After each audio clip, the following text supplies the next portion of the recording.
हमने ये चीज़ों पे डिस्कशन किया हुआ है, बट जैसे एक थोड़ा डिफरेंट एंगल से समझने के लिए आई वांट टू आस्क कि जैसे हम जानते हैं कि दोनों चीज़ों के अपने रिवॉर्ड्स या इम्पोर्टेंस है। अ, पर अब रब का तसव्वुर ठीक से पता होने के बाद ज़्यादा मायने किस चीज़ के हैं? पाठ, पूजा, सिमरन करना, पर नफ्स पे काबू ना ला पाना, जो कि अल्टीमेटली हमारे कर्म खराब कर देता है। ये नेक कर्म तो करना, बट नफ्स पे भी काम करने का ट्राई करना, बट उस पे फेल होना, या फिर रब का जाप सिमरन भी ना करना इसके साथ। आप नफ्स पे काम कर रहे हैं बट जाप सिमरन नहीं कर रहे हैं। तो मतलब नाम की पाठ पूजा जो कुछ लोग करते हैं। तो ज्यादा इंपॉर्टेंस या रिवॉर्ड क्या करने में है? कर्म करने में, अपने नफ्स पे काबू पाने की कोशिश करने पे, या फिर पाठ पूजा में? ज्यादा इम्पोर्टेंस उस चीज की बन जाती है जो चीज रब के दरबार में स्वीकार हो जाए। और रब के दरबार में क्या चीज पहले स्वीकार होएगी, ये आज तक किसी को पता नहीं लगा। ना किसी प्रॉफिट को, ना मैसेंजर को, ना किसी महापुरुष को, ना किसी बुजुर्ग को, ना किसी पोप पादरी फादर को, ना रेबाई को। कायनात में कोई इंसान नहीं जानता कि रब की मर्जी किस चीज में है और रब किस अदा पे राजी हो जाएगा। इसलिए सारे के सारे प्रॉफिट और मैसेंजर्स की जो टीचिंग है वो ये है कि सुई की नोक जितना छोटे से छोटा पाप अगर हो तो उसको छोटा समझ के मत करियो कि इतना छोटा है, इसके कर लेने से क्या फर्क पड़ता है। और सुई की नोक जितनी नेकी हो तो उसे छोटा समझ के मत छोड़ियो कि इतनी छोटी नेकी है, इसके ना भी करने से क्या फर्क पड़ता है। हो सकता है तेरी वही नेकी तेरी पिछली सारी पहाड़ों जितनी बड़ी नेकियों को कबूल करवा दे।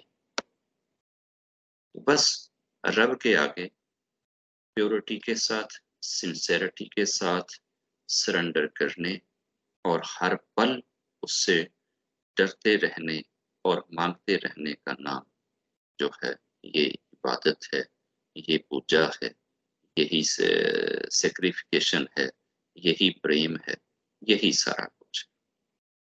अब चूंकि 1,24,000 प्रॉफिट और मैसेंजर गुजरे हैं, हर प्रॉफिट या मैसेंजर के जो फॉलोअर्स थे ना, उसके अंदर किसी ना किसी टाइप की कोई ना कोई स्टोरी मिल जाती है। कहीं ये स्टोरी मिलती है कि किसी ने किसी जानवर को खिला दिया, भूख में कुछ पिला दिया, रब ने उसकी उस अदा को पकड़ लिया। कहीं ये स्टोरी मिलती है कि पुराने वक्त थे, अब गाड़ियां तो ऐसी थी नहीं, तो उस वक्त के औलाद भी वैसे अच्छी औलाद होती थी, संतान भी वाकई संतान होती थी। तो ये इस टाइप की कहानियां मिलेंगी जी, किसी ने अपने माँ बाप को अपने शोल्डर पे उठाए रखा है और कई कई साल जिधर जाता है साथ अपना माँ बाप है, चाहे वो लेबर है, मजदूर है, मेहनत करता है, जंगल में जाता है, जहां भी जाता है माँ नाल है, बाप नाल है, सिर ते चुके है, मथे ते चुके है।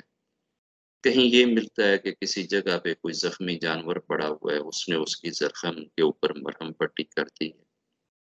कहीं किसी बीमार का कोई हाल पूछ रहा है, कहीं कोई दान कर रहा है। कहीं ये मिलता है कि किसी ने जनाब अपने रब को पाने के लिए वो दिन रात जो है ना बस सिर्फ उसके जाप को अपना लिया है। कहीं कुछ मिलता है, कहीं कुछ मिलता है। इसको हम ला नहीं बना सके कि किसी भी रिलीजियन के अंदर, किसी भी प्रॉफिट या मैसेंजर की टीचिंग्स के अंदर कोई चीज ला बनकर नहीं आई कि ये चीज ज्यादा इम्पोर्टेंट, ज्यादा इम्पोर्टेंस का कोई परफेक्ट ला नहीं है। पर जेड़ी शय ओदे दरबार च कबूल हो गई ना, वो समझ लो वो ज्यादा इम्पोर्टेंट है। ते जेड़ी शय ओदे दरबार चों रिजेक्ट हो गई, समझ लो वो सब तो थले। पूजा में, पाठ में हमने सेटन की कथा सीखी है कि उससे ज्यादा पूजा नहीं अभी तक हो सकी। अभी तक जितने भी इंसान इस पृथ्वी पे आए हैं, अभी भी पृथ्वी के कोई ना कोई कोना खुदरा ऐसा होएगा जहां किसी भी बंदे ने माथा नहीं टेका हो। मैं जब अफ्रीका में था ना, तो जगह जगह जहां जहां किसी पत्थर, पहाड़, रास्ते पे गुजरता था ना, तो माथा टेकता था अपने, ताकि ज्यादा से ज्यादा जगहों पे मैं माथा टेक सकूं, और डे ऑफ जजमेंट वाले दिन इतनी ज्यादा जगह मेरे रब को माथा टेकने की गवाही दें कि इसने मेरे ऊपर तुझे माथा टेका था। बट इस कायनात में अब तक सबसे ज्यादा अगर माथा टेका है तो वो सेटन ने टेका है। तो फिर क्या बना? रिजेक्ट कहाँ पे जाके हुआ है? अब वो इम्पोर्टेंस ढूंढता फिरे ना कि किस चीज में इम्पोर्टेंस।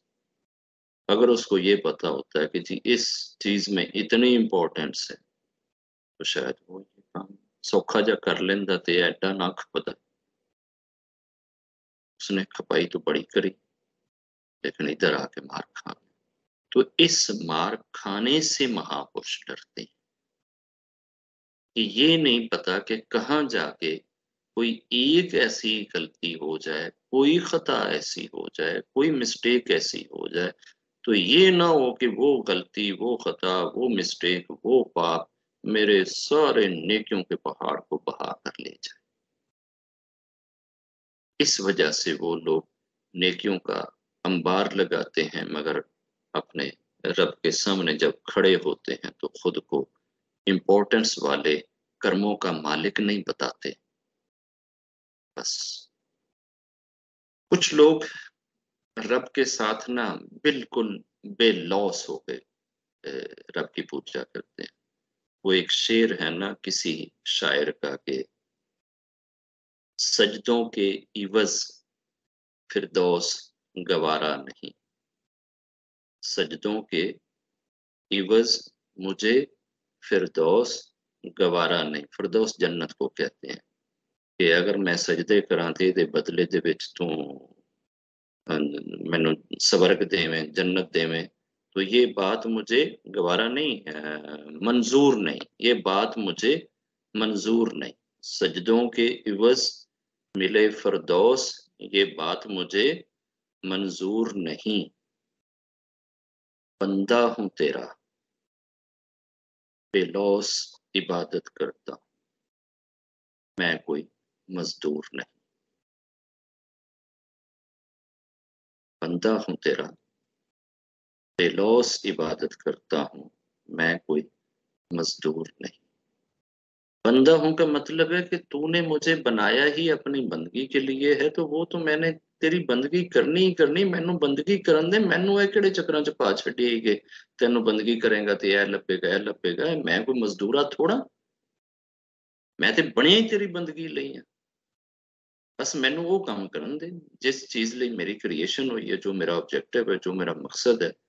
ये तू जो बताता है कि जनाब मैं स्वर्ग दूंगा, मैं ये दूंगा, मैं वो दूंगा, ये दे उन्हां नूं जिन्हां नूं मजदूरी चाहिए। मैनू कोई मजदूरी नहीं चाहिए।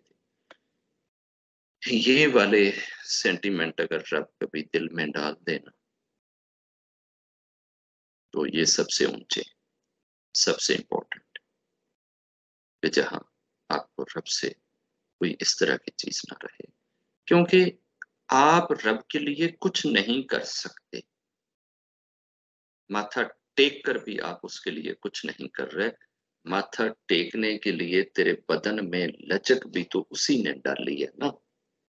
माथा टेकने के लिए तेरे पाँव के नीचे जमीन भी तो उसी ने बिछाई है ना। माथा टेकने के लिए ये जबीन, ये माथा भी तो तुझे उसी ने दिया है ना। माथा टेकने के लिए, माथा टेकने की सोच भी तो तुझे उसी ने दी है। माथा टेकने के लिए, माथा टेकने का एहसास भी तो तुझे उसी ने दिया है। तो अब तू बता कि तूने क्या किया? तूने तो फिर कुछ भी नहीं किया। ये तो सारी की सारी अता उसकी है।